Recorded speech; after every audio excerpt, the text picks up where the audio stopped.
सुनो। चौथा कारण क्या है जो भगवान धरती पर स्वयं भूमन और शत्रुपा जिनते भय नर सृष्टि अनुपा। मनु और शत्रुपा जिनके द्वारा हमारी सृष्टि की रचना हुई है। मनु महाराज की 3 कन्याएं थी, 2 पुत्र थे। एक पुत्र का नाम प्रियव्रत, एक पुत्र का नाम उत्तानपाद। उत्तानपाद की 2 नारियां थी, एक का नाम सुरुचि, एक का नाम सुनीति।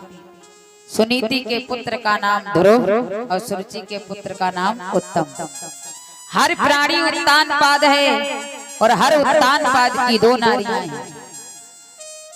ऐसा कोई प्राणी नहीं है जिसकी 2 पत्नियां ना हो। अब विचार ये न करना कि 2 पत्नियां कहाँ, एक तो घर है, ये कहाँ है। हर किसी की 2-2 पत्नियां होती हैं। एक जगह झगड़ा भी हो गया था कि पुरुष की 2 पत्नियां कैसे हो सकती हैं। हर पुरुष उत्तानपाद है। सुरुचि और सुनीति, हर पुरुष कोई नीति के साथ चलता है, कोई सुरुचि यानी रुचि के साथ चलता है। उत्तानपाद किसके साथ चले हैं? सुरुचि के साथ। हर व्यक्ति रुचि के अनुसार चलता है, जिसमें जिसकी रुचि होती है वो उधर ही दौड़ पड़ता है। तो उत्तानपाद किसकी तरफ दौड़े? सुरुचि की तरफ। और सुनीति माने सु माने सुंदर, रुचि माने रुचि, जिसकी सुंदर रुचि हो। और सुनीति का अर्थ सु माने सुंदर, नीति माने नीति। जो पुरुष सुंदर नीति के अनुसार चलता है उसके घर हमेशा ध्रुव जैसी संतान उत्पन्न होती है। लेकिन उत्तानपाद ने सुनीति का त्याग किया और सुरुचि को अपनाया। आज ध्रुव महाराज सारे संसार में प्रसिद्ध हैं। आज भी ध्रुव नाम का तारा चमकता है। मनु महाराज के पुत्र पौत्र जब सब बड़े हो गए तो एक दिन मनु महाराज राजसभा में बैठे हुए थे। विचार किया कि बुढ़ापा आ गया, मैंने भगवान का भजन नहीं किया। कि होई न विषय विराग और भवन बसत वा चौथापन। हृदय बहुत दुख लाग जन्म गयो हर भगत बिन। धीरे धीरे बोलो, सब उठा करके ले जाओ, सबको एक में मिला लेना। बड़े भाव से लाए, हमें लग रहा लाए सब लोग हैं। हमको दुख था कहीं ना आया तो आप लोग कहोगे बोल तो बड़ी जोर से दिया, खूब लुटाया जाएगा, यहाँ है नहीं तो लुटाओगे क्या। लेकिन बड़े अच्छे हो आप लोग। भगवान के दरबार में जो खुशियां बढ़ाता है उसके घर सदैव खुशियां ही खुशियां रहते हैं। आज मनु महाराज दरबार में बैठे हुए थे, विचार करने लगे बुढ़ापा आ गया, मेरे पोते ने भगवान को पा लिया और बाबा ने आज तक भगवान का दर्शन नहीं किया। तो होई न विषय विराग भवन बसत वा चौथापन। इस महल में रहते रहते चौथापन आ गया, बुढ़ापा आ गया, लेकिन विषयों से वैराग्य नहीं हो रहा है। अरे चौथेपन में तो भगवान का भजन होना चाहिए। अभी तक मैंने राज सिंहासन पर बैठ करके राज सत्ता को चलाया, परमात्मा के लिए समय नहीं निकाला। अब चौथापन आ गया है, अब भी अगर समय नहीं निकालेंगे तो कब निकालेंगे। चौथापन भगवान के भजन के लिए होता है। काय के लिए? भजन के लिए। इसके लिए नहीं होता चारपाई पर बैठ जाओ फिर कहो भैया ऐसा काम करो वैसा काम करो। चौथेपन में घर की समस्याओं को त्याग देना चाहिए। कई लोग हमसे कहते हैं अरे भगवान की कथा बूढ़े लोग सुने, यानी चौथेपन वाले जो भगवान को प्यारे होने वाले हैं ना, वो भगवान की कथा सुने। हम काहे को सुने? पर रामायण कहती है चौथेपन वाले भले न कथा सुने, लेकिन एक पन वाले जरूर कथा सुने, जो युवा पीढ़ी है। क्योंकि शास्त्र कहते हैं जो बूढ़े लोग हैं जिन पर बुढ़ापा है उन्होंने तो अपना समय जैसा था वैसा ही किया, लेकिन आने वाली पीढ़ी को संभालना किसको है? मेरा युवा भाई बहनों को, आगे वाली पीढ़ी को संभालना है। तो इसलिए बचपन सबको मिलता है, जवानी कुछ को मिलती है। बचपन भगवान सबको देता है। कोई 1 महीने का होकर के अगर समाप्त हो गया बचपन उसको भी मिला है। बचपन सबको मिलता है, जवानी कुछ को मिलती है। युवा अवस्था कुछ लोगों को मिलती है, कोई फांसी लगाकर मर जाते हैं, कोई एक्सीडेंट में मर जाते हैं, कोई अपने रोग से ही मर जाते हैं। तो बचपन सबको मिलता है, जवानी कुछ को मिलती है, और बुढ़ापा एक ऐसा सच है बड़ी मुद्दत से मिलता है। ये बुढ़ापा जो है ना भगवान का दिया हुआ होता है, इसलिए बुढ़ापे में भगवान का भजन करना चाहिए। लेकिन शास्त्र कहते हैं भजन अगर जवानी से शुरू कर दो तो बुढ़ापा अपने आप सुधर जाएगा। कि भजन करो मस्त जवानी में, बुढ़ापा किसने देखा है? भजन करो मस्त जवानी में, बुढ़ापा किसने देखा है? भजन करो मस्त जवानी में, बुढ़ापा किसने देखा है?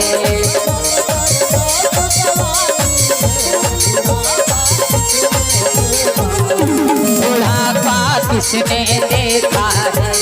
बुढ़ापा किसने देखा है? बुढ़ापा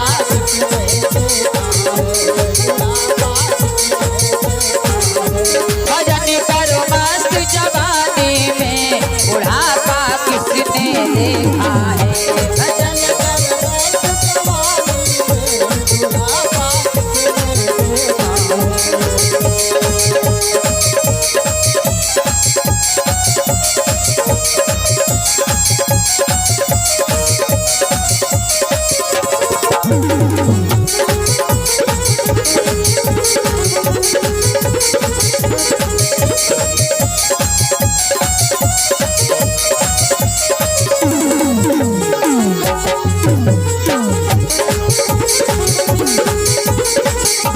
हाथ से लूले हो जाओगे, हाथ से लूले हो जाओगे।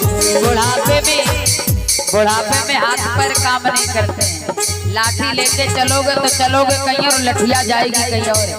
इसलिए हाथ से लूले हो जाओगे, हाथ से लूले हो जाओगे। दान तुम कर नहीं पाओगे, दान तुम कर नहीं पाओगे।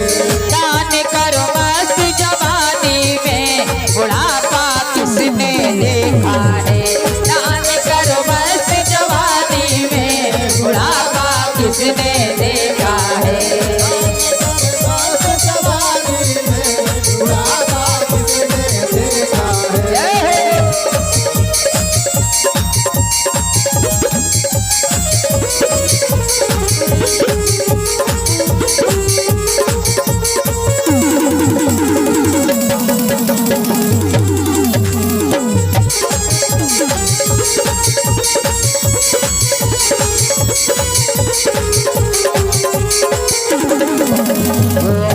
कान से बहिरे हो जाओगे, कान से बहिरे हो जाओगे।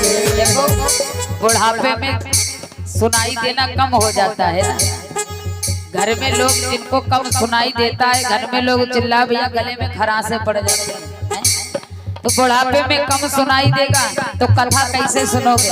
तो काहे नहीं, जब तक कान का पर्दा फटे तब तक हम कथा सुन करके मुक्त हो जाएंगे। कान से बहिरे हो जाओगे, कान से बहिरे हो जाओगे। कथा तुम सुन नहीं पाओगे, कथा तुम सुन नहीं पाओगे। कथा सुन मस्त जवानी में, बुढ़ापा किसने देखा है? कथा सुन मस्त जवानी में, बुढ़ापा किसने देखा है? कथा सुन मस्त जवानी में, बुढ़ापा किसने देखा है?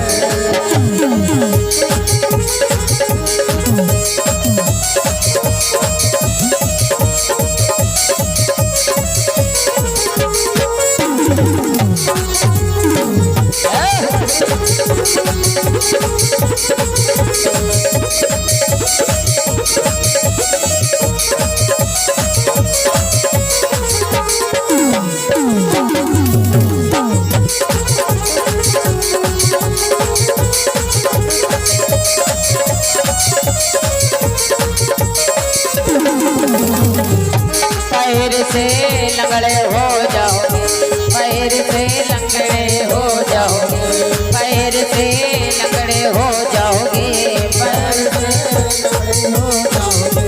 तीरथ तुम कर नहीं पाओगे, तीरथ तुम कर नहीं पाओगे। तीरथ करो मस्त जवानी में बुढ़ापा किसने देखा है। तीरथ करो मस्त जवानी में बुढ़ापा किसने देखा है। भजन करो मस्त जवानी में बुढ़ापा किसने देखा है। भजन करो मस्त जवानी में बुढ़ापा किसने देखा है। बुढ़ापा किसने देखा है। बुढ़ापा किसने देखा है। भजन करो मस्त जवानी में बुढ़ापा किसने देखा है। लेकिन मनु महाराज कहते हैं बचपन और युवा अवस्था तो सब बीत गई, ये बुढ़ापा आया है। अब बुढ़ापे में घरबार त्याग करके हम भगवान का भजन करने जाएंगे। तो मनु महाराज ने अपने घर को त्याग दिया और जो राजपाट था बरबस राज सुतई तब दीना। एक तो मोह माया के चक्कर में राज नहीं छूट रहा था, क्योंकि बुढ़ापे में मोह माया बहुत बढ़ जाती है। एक तो मोह माया के चक्कर में राजपाट नहीं छूट रहा था, तो बरबस का अर्थ है जबरदस्ती। बरबस राज सुतई तब दीना, नार समेत गवन बन कीना। जबरदस्ती अपने बेटे उत्तानपाद को राज्य सौंप दिया। और जिस समय वन को जाने लगे तो धर्म पत्नी सतरूपा ने रोक लिया। महाराज कहाँ जा रहे हो। बोले अब ये चौथापन भगवान के चरणों में समर्पित करने जा रहा हूँ।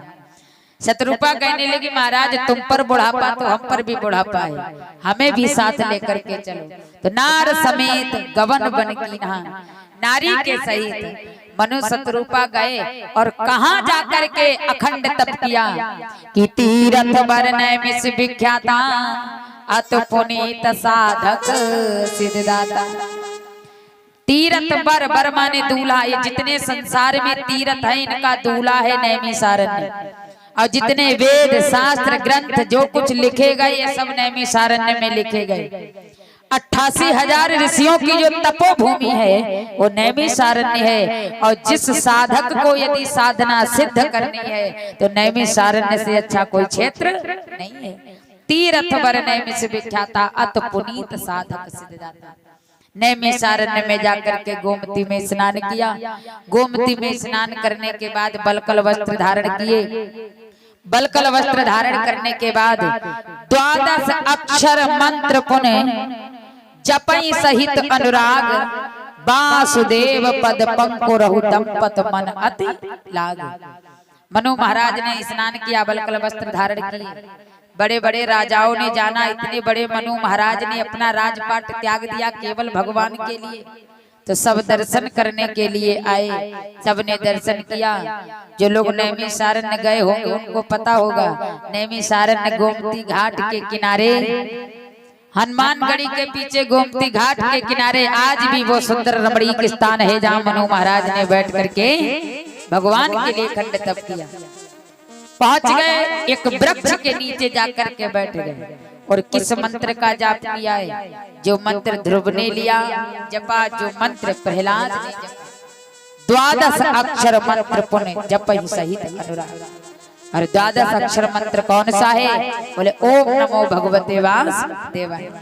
आइए हम आप भी मीठी मीठी ताली बजाकर 2 मिनट इस मंत्र का जाप करेंगे कि ओम नमो भगवते वासुदेवाय। ओम नमो भगवते वासुदेवाय। ओम नमो भगवते वासुदेवाय। ओ वासुदेवाय मेरो वासुदेवाय। वासुदेवाय मेरो वासुदेवाय। ओ वासुदेवाय मेरो वासुदेवाय। वासुदेवाय मेरो वासुदेवाय। ओम नमो भगवते वासुदेवाय। ओम नमो भगवते वासुदेवाय। ओम नमो भगवते वासुदेवाय। ओम नमो भगवते वासुदेवाय। ओम नमो भगवते वासुदेवाय। ओम नमो भगवते वासुदेवाय। ओम नमो भगवते वासुदेवाय। वासुदेवाय मेरो वासुदेवाय। वासुदेवाय वासुदेवाय मेरो वासुदेवाय। वासुदेवाय मेरो वासुदेवाय। ओम भगवते वासुदेवाय। ओम नमो भगवते वासुदेवाय। ओम नमो भगवते वासुदेवाय मंत्रोच्चारण किया। करई आहार साक फल खंदा। मनु महाराज कितने वर्ष तक तप किया? 20,000 वर्ष तक तप करते करते 10,000 वर्ष बीत गए। 10,000 वर्ष तक मनु महाराज ने केवल कंदमूल फल खाए। अनेक बार ब्रह्मा विष्णु महेश आए, मनु महाराज ने आंख नहीं खोली। 5,000 वर्ष तक सूखे पत्तों को खाया मनु महाराज ने, लेकिन फिर भी इच्छा अनुसार कोई नहीं प्रकट हुआ। धीरे धीरे 15,000 वर्ष बीत गए तो 5,000 वर्ष तक मनु महाराज ने वायु का आहार लिया। और जब देखा इच्छा अनुसार फिर भी कोई प्रकट नहीं हुआ, तो मनु महाराज ने क्या किया? अपने श्वास को खींचा। प्राणायाम के साथ में मनु महाराज ने जिस समय तप करना शुरू किया, तुलसीदास जी कहते आकाशवाणी हो गई। और जैसे ही आकाशवाणी हुई, मांगहु बर बहु भांत लुभाए, परम धीर नहीं चले चलाए। जिन मनु महाराज का शरीर जल बन गया, मांस का कहीं पता नहीं, हड्डियों का कहीं पता नहीं, शरीर के अंदर से वृक्षों की जड़ें निकल आई, अपने शरीर को मिटा दिया। लेकिन आकाशवाणी जब हुई, मांगहु बर बहु भांत लुभाए, परम धीर नहीं चले चलाए। जो अपने शरीर से चल नहीं पाते, आकाशवाणी जब हुई तो मनु महाराज ने आंख नहीं खोली। ब्रह्मा आकर के खड़े हो गए, वरदान मांगो। विष्णु आकर के खड़े हो गए, वरदान मांगो। शंकर खड़े हो गए, वरदान मांगो। कोई ऐसा देवता नहीं बचा जो आया न हो, वरदान मांगो। लेकिन फिर भी मनु महाराज ने आंख नहीं खोली। मांगो बर बहु भांत लुभाए। एक बार आकाशवाणी ने कहा मांगो बर बहु भांत लुभाए। शत्रुपा की तरफ इशारा किया, आंख ना खोलना। कहा क्यों? बोले आकाशवाणी एक लोगों के लिए कह रही है मांगो बर बहु भांत लुभाए। अब पता नहीं किसके लिए कह रही है, तो आंख ना खोलना, क्योंकि तब 2 लोग कर रहे हैं। जब तक दोनों लोगों के लिए नहीं कहेगी तब तक आंख ना खोलना। आकाशवाणी बार बार हुई, मनु महाराज ने आंख नहीं खोली। और जब दूसरी बार आकाशवाणी हुई कि मांगो मांगो बरो भय नभवानी, परम गभीर कृपा अमृत सानी। मांगो मांगो, जब 2 बार मांगो मांगो कहा, तब मनु महाराज की आंख खुल गई। बोले अब ठीक है, 2 लोगों के लिए आकाशवाणी हुई। परम गभीर कृपा अमृत सानी, कृपामयी वाणी जब सुनी तो मृतक जियावन की रासवाई। जैसे मृत शरीर में प्राण का आगमन होता है, उसी प्रकार मनु महाराज का शरीर हष्ट पुष्ट तन भय सुआए, आप मानव अवै भवन ते आए। हष्ट पुष्ट शरीर हो गया, लगता है जल्दी अवै भवन से चले आ रहे हैं। लेकिन ध्यान देना, अभी प्रकट कोई नहीं हुआ है, केवल आकाशवाणी को सुनकर के ही शरीर हष्ट पुष्ट हो गया।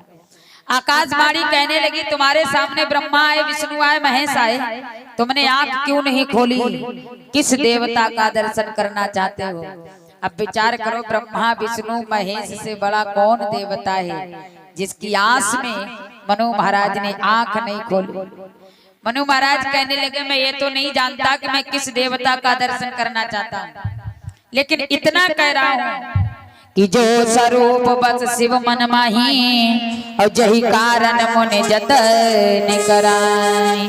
कि जो बसुंड मन मानसे सा, जो बसुंड मन मानसे सा, सगुने अगुण जही निगम प्रसंसा, सगुने अगुण जही निगम प्रसंसा।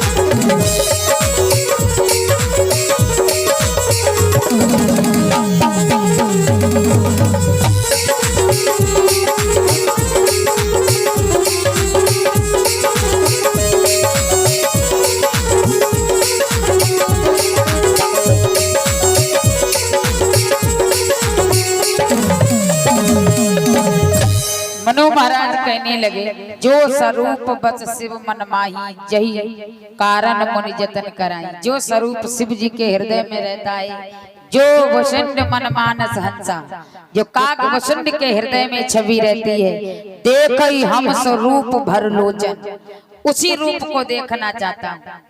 तो शिव जी के हृदय में भी राम है, कागभूषण जी के हृदय में भी राम है, इसलिए मनु महाराज के सामने भगवान राम प्रकट हो गए। और जैसे राम जी प्रकट हुए, राम जी जब प्रकट हुए, भगवान कहने लगे मनु महाराज वरदान मांगो, हम तुम्हारी तपस्या से बड़े प्रसन्न हैं। अब मनु महाराज ने कितने वर्षों तक तप किया, लेकिन भगवान से क्या मांगा? पुत्र मांगा। दान शिरोमन कृपा निधिनाथ कयो सतभाव, चाहिए तुम ही समान सुत प्रभु सन कवन दुराओ। मैं तुम्हारे समान पुत्र चाहता हूं।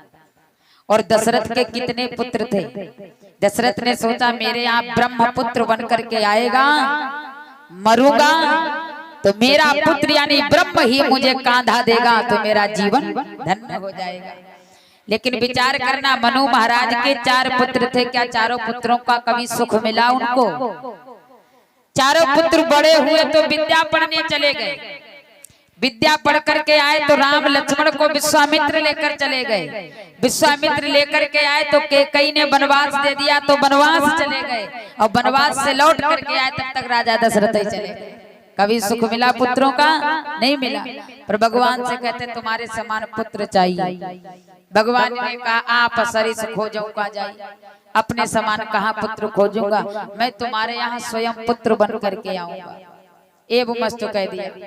अब शत्रुपा से कहा तुम मांगो, तो मनु महाराज से होशियार शत्रुपा निकली। और नारी तो वैसे भी होशियार होती, आज की सरकार ने भी नारी को सबसे आगे कर दिया भैया, है नहीं? हमने देखा था रक्षाबंधन पर पुरुष का टिकट पड़ रहा था रोडवेज पर, नारी फ्री जा रही थी। तो नारी तो सदैव आगे होती है। शत्रुपा ने कहा महाराज हमें कुछ नहीं चाहिए, जो हमारे पति को चाहिए वही हमको। भगवान ने कहा फिर भी मांगो। तो शत्रुपा ने भगवान से सर्वस्व मांग लिया कि सोई सुख सोई गत सोई भगत, सोई निज चरण स्नेह, सोई विवेक सोई रहन प्रभु, हम ही कृपा कर देव। सोई सुख सोई गत सोई भगत, भक्ति भी मांग ली, सुख भी मांग लिया, गति भी मांग ली, विवेक भी मांग लिया, और तदुपरांत कह दिया हम ही कृपा कर दे। और भगवान जब कृपा कर देगा तो सर्वस्व मिल जाता है। भगवान ने ये वो मस्त कह दिया, कहा दोनों स्वर्ग के भोगों को भोगो जाकर के। दशरथ से कहा तुम, मनु महाराज से कहा तुम दशरथ बनोगे अयोध्या के राजा, शत्रुपा से कहा तुम इनकी धर्मपत्नी कौशल्या बनोगे। शास्त्र कहते कश्यप और अदिति भी दशरथ कौशल्या बने थे। एवं मस्त कह करके भगवान अंतर ध्यान हुए। कुछ दिन स्वर्ग के भोगों को भोग करके मनु महाराज अयोध्या के चक्रवर्ती सम्राट महाराज दशरथ बने, और धर्म पत्नी शत्रुपा उनकी धर्म पत्नी कौशल्या बनी जाकर के। तुलसीदास महाराज आगे कहते भगवान भोलेनाथ माता पार्वती को कथा सुनाते हैं। अब हमारी रामायण में कुछ रावण का वंश भी आता है, लेकिन अब रावण का वंश सुनाएंगे तो फिर 1 बज जाएगा, और राम का जन्म करवाना है। राजा प्रतापवान की कथा आती है। राजा प्रतापवान भी रावण बना जाकर के। एक राजा था राजा प्रतापवान, एक भाई था जिसका नाम था अरिमर्दन, एक उसका मंत्री था जिसका नाम था धर्मरुचि। ब्राह्मणों के श्राप से तीनों के तीनों राक्षसी योनि में चले गए। राजा प्रतापवान रावण बना, अरिमर्दन कुंभकर्ण बना, और जो उसका एक मंत्री था धर्मरुचि, उसकी धर्म में बड़ी ही रुचि रहती थी। तो योनि तो राक्षस की मिली, लेकिन भगवान का भक्त था। रावण का सौतेला भाई विभीषण बना जाकर के रावण के अत्याचार से पृथ्वी मां दुखित हो गई। माता पार्वती कहती है भोलेनाथ राक्षस के लक्षण क्या होते हैं? क्या रावण राक्षस था? भगवान भोलेनाथ कहते देवी माँ नहीं, मातु पिता नहीं देवा, साधुन सन करवा वही सेवा, जिनके ये आचरण भवानी ते जानो सब निश्चर प्राणी। जो माता पिता को न मानता हो, साधुओं से सेवा करवाए, देवताओं का ना माने, वो सब के सब राक्षस है। रावण के अत्याचार से पृथ्वी मैया दुखित होकर के भगवान भोलेनाथ के पास आई। भगवान भोलेनाथ ब्रह्मा जी के पास गए। सब मिल करके जब भगवान के पास गए और भगवान के पास जाकर के समस्त देवताओं ने जिस समय भगवान की पावन स्तुति की है कि जय जय सूर्यनायक जन सुखदायक प्रणतपाल भगवंता गोदिज हितकारी जय असुरारी सिंधु सुता प्रिय कंता। आज भगवान की बड़ी पावन स्तुति की और भगवान को पुकारा है समस्त देवताओं ने कि गोविंद चले आओ गोपाल चले आओ गोविंद चले आओ गोपाल चले आओ गोविंद चले आओ गोपाल चले आओ गोविंद चले आओ गोपाल चले आओ गोविंद चले आओ गोपाल चले आओ ये मुरलीधर माधव ये मुरलीधर माधव नंदलाल चले आओ ये मुरलीधर माधव नंदलाल चले आओ।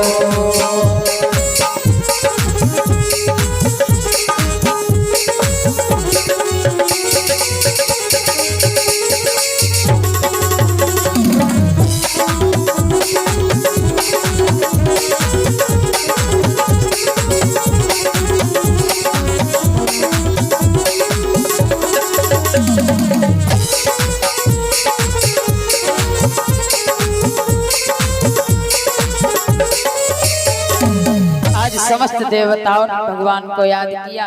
भगवान ने सबकी प्रार्थना स्वीकार की। जान सब सुर भूम सुन बचन समेत स्नेह गगन गिरा गंभीर भई हरन शोक संदेह। सुंदर आकाशवाणी हुई है देवताओं चिंता न करो, पृथ्वी का भार हरण करने के लिए मैं दशरथ के अवतार लेकर के आऊंगा। सब देवता लोग प्रसन्न हो गए, अपने अपने लोक को चले गए। इधर भगवान भोलेनाथ पार्वती से कहते हैं जो मनु महाराज जब दशरथ बने तो दशरथ के कोई संतान नहीं थी। एक बार भूपत मन माही भय गलान मोरे सुत नाही। तुलसीदास जी कहते हैं एक बार भूपत मन माही, जिसके पुत्र नहीं होगा उसको एक बार गलानी होगी या जिंदगी भर गलानी रहेगी कि भगवान ने हमें संतान नहीं दी।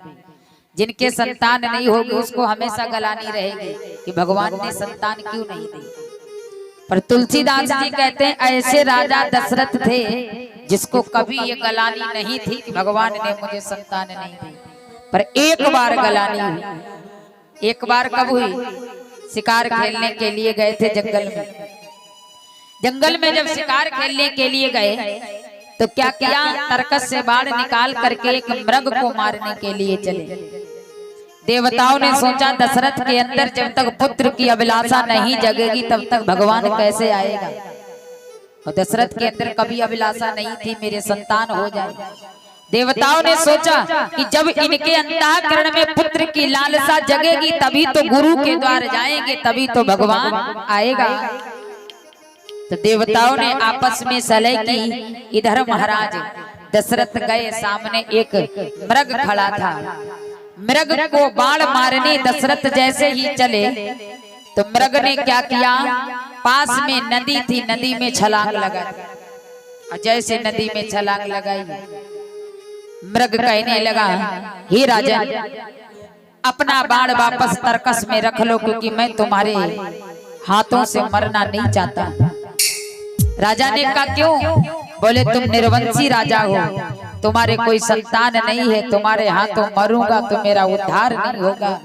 तुम्हारे बाण से तो अच्छा है मैं खुद नदी में कूद कर अपने प्राण दे दूं। और उस मृग ने क्या किया, नदी में कूद कर प्राण दे दिए। तब राजा दशरथ के हाथ से धनुष बाण छूट गया और धरती पर बैठ गए। हे विधाता आज तूने सम्मान पद सब कुछ दिया और एक बेटा नहीं दिया तो मैं मृग को नहीं मार सकता। हाथ से धनुष बाण छूट गया तो अपने महल नहीं गए, सीधे अरदास लेकर के गुरु के द्वार पहुंच गए कि गुरु ग्रह गाया हो तुरंत मैं ही पाला।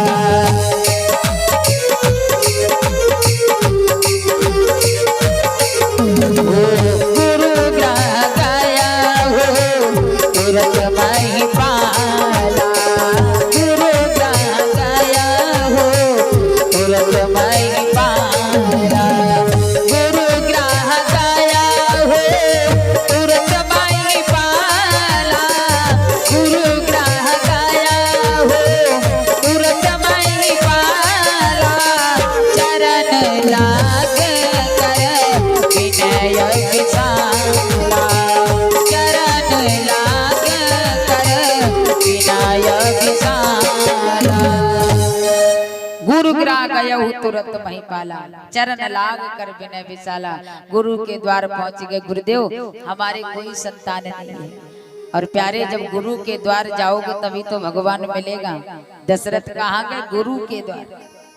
वशिष्ठ से हाथ जोड़ करके कहने लगे निज दुख सुख सब गुर ही सुनायो कही वशिष्ठ बहुविध समझाए। अपना सुख भी सुनाया। गुरुदेव तेरी कृपा से मुझे सर्वस्व सुख मिला है, लेकिन एक बात का दुख है, मेरे बेटा नहीं है, मैं निर्वंशी हूँ, मैं किसी को मार नहीं सकता हूँ। पूरा वृतांत कह सुनाया। इसलिए गुरुदेव आपकी कृपा से केवल एक पुत्र हो जाए। महाराज वशिष्ठ को हंसी आ गई। धरहु धीर होई सुतचारी त्रिभुवन विदित भगत भयारी। राजन धैर्य रखो, तुम एक पुत्र की कामना लेकर के आए हो, जाओ तुम्हारे घर 4 पुत्र किलकारियां करेंगे। और राजा दशरथ को जैसे समझा बुझा करके भेजा। इधर महाराज वशिष्ठ ने क्या किया? श्रृंगी ऋषि को बुलवा करके पुत्र कामेष्ट यज्ञ कराया। और पुत्र कामेष्ट यज्ञ जिस समय कराया कि श्रृंगी ऋषि वशिष्ठ बोलावा। श्रृंगी ऋषि वशिष्ठ बोलावा। श्रृंगी ऋषि वशिष्ठ बोलावा। श्रृंगी ऋषि वशिष्ठ बुलावा। पुत्र का शुभ जय करावा। पुत्र का शुभ जय करावा।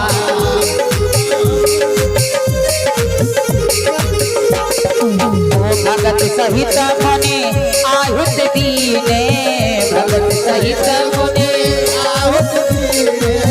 प्रगटे अग्नि चारु कर लीने। प्रगटे अग्नि चारु कर लीने।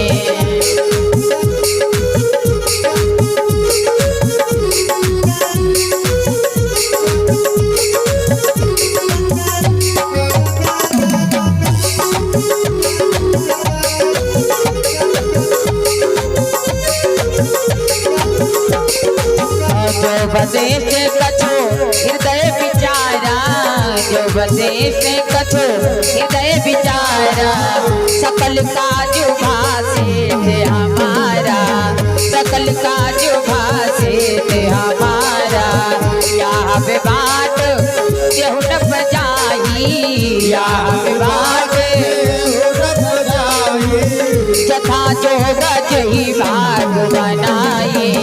जथा जो गज ही भाग बनाए। जथा जो गज ही भाग बनाए। श्रृंगी ऋषि ने वशिष्ठ बुलावा। पुत्र काम शुभ यज्ञ करावा। पुत्र कामेष्ट यज्ञ कराया। किसने? श्रृंगी ऋषि महाराज ने पुत्र कामेष्ट यज्ञ कराया। यज्ञ पुरुष भगवान खीर का कटोरा लेकर के प्रकट हुए। बोले या हमें बांट देहु न पजाई। हे राजा जाओ, 3 रानी है और खीर के 3 भाग बना करके तीनों रानियों को खिला दो।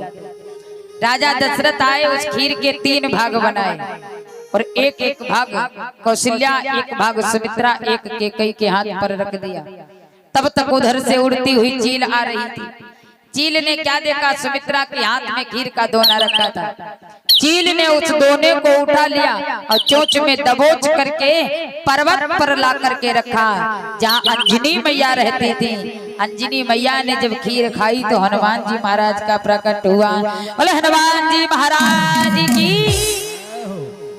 सुमित्रा के हाथ की खीर चील लेकर के चली गई। अब कौशल्या सोचने लगी हमारी सुमित्रा बहन के पास खीर नहीं है, तो कैकई से कहा ना तूने खाया ना मैंने, ऐसा कर आधा भाग तू दे दे आधा हम दे दे। और जब दोनों ने आधा आधा दिया तो कितने भाग हो गए? 2 हुए। तभी तो सुमित्रा के 2 पुत्र हुए। और सुमित्रा के जब 2 पुत्र हुए तो सुमित्रा ने तुरंत याद किया कि मेरे किस्मत की खीर तो चील खा करके चली गई। ये 2 पुत्र हुए हैं तो ये कौशल्या और कैकई की किस्मत से हुए। तो सुमित्रा ने दोनों पुत्र दान में दे दिए। अपने भैया अपने पुत्र लक्ष्मण को कौशल्या के पुत्र राम के साथ कर दिया और एक पुत्र यानी शत्रुघ्न को कैकई के पुत्र भरत के साथ कर दिया। दोनों पुत्र दान में दे दिए। आज तीनों माताएं जिस समय गर्भवती हुई, जा दिन ते हरि गर्भ आए, सकल लोक सुख संपत्ति छाए। अयोध्या में आनंद ही आनंद है कि भगवान आने वाला है। भगवान ने जब शुभ अवसर देखा, जो लगन ग्रह बार तित समय भय अनुकूल, चर अर अचर हर्ष जित राम जन्म सुख। भगवान ने सुंदर अवसर देखा तो भगवान जब धरती पर आए तो भगवान ने जिस समय सुंदर समय देखा कि नवमी तिथ मधु मास पुनीता, नवमी तिथ मधु मास पुनीता,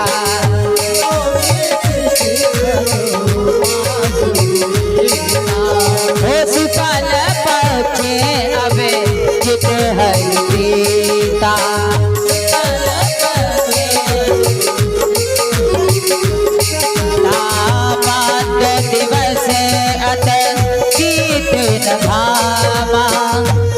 पावन काल लोक विश्रामा, पद दिवस शीत धामा, पावन काल लोक विश्रामा, पद दिवस शीत धामा,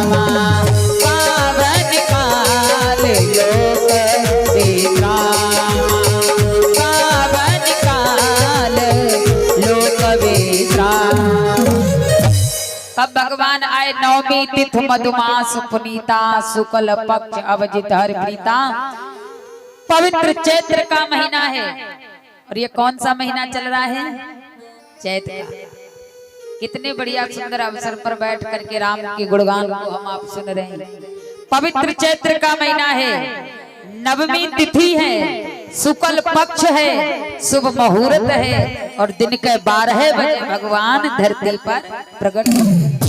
मध्य दिवस अति शीत नगा, पावन काल लोक विश्राम। विश्राम करने का समय कब होता है? दिन के 12 बजे।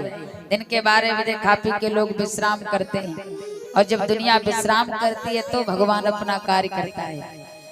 दिन के 12 बजे भगवान प्रकटे हैं। न सर्दी है न गर्मी है, न रात है न सुबह है न शाम है। दिन के 12 बजे भगवान जिस समय प्रकट हुए तो कहाँ प्रकट हुए? कौशल्या के महल में। भय प्रकट कृपाला दीन दयाला कौशल्या हितकारी। कैसे प्रकट हुए? 4 हाथ लेकर के, किसी में गदा, किसी में पद्म, किसी में चक्र, किसी में शंख। अब कौशल्या मैया के सामने 4 हाथ लेकर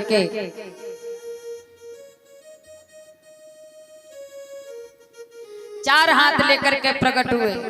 कौशल्या मैया ने देखा, महाराज आप कौन है जो 4 हाथ लेकर के आए हैं?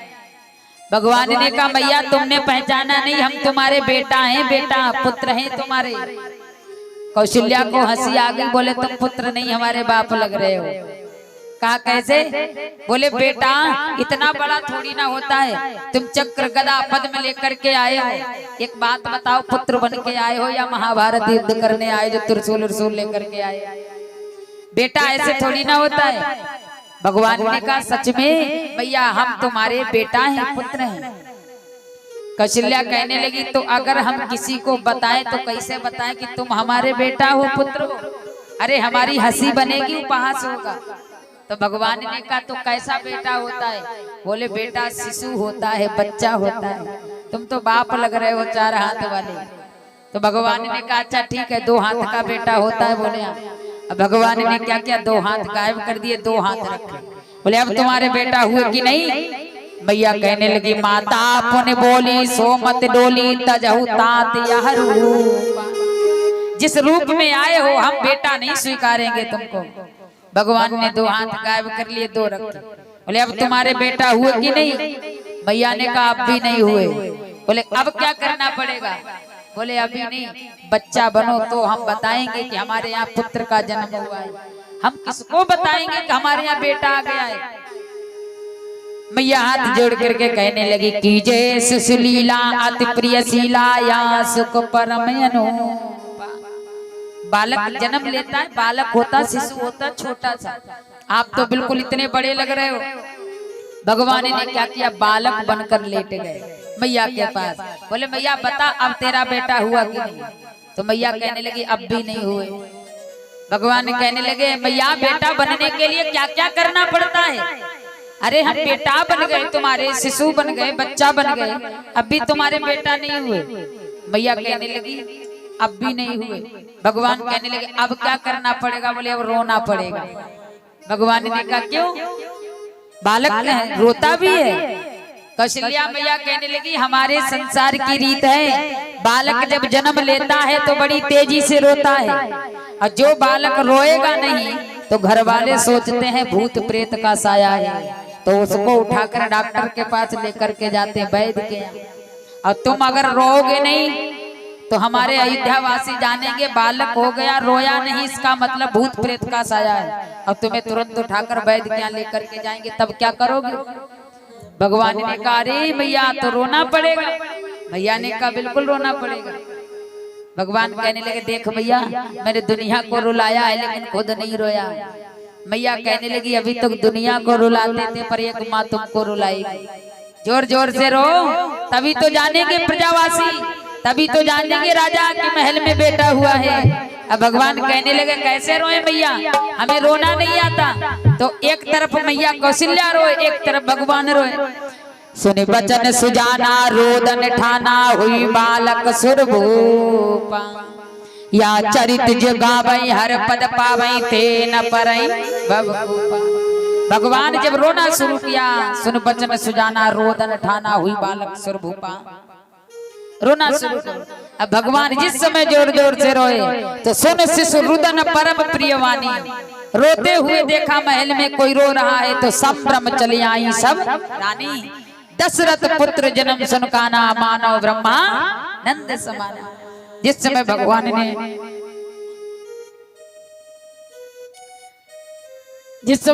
ने जोर जोर से रोना शुरू किया, आज देवताओं ने भगवान की दिव्य पावन स्तुति को किया।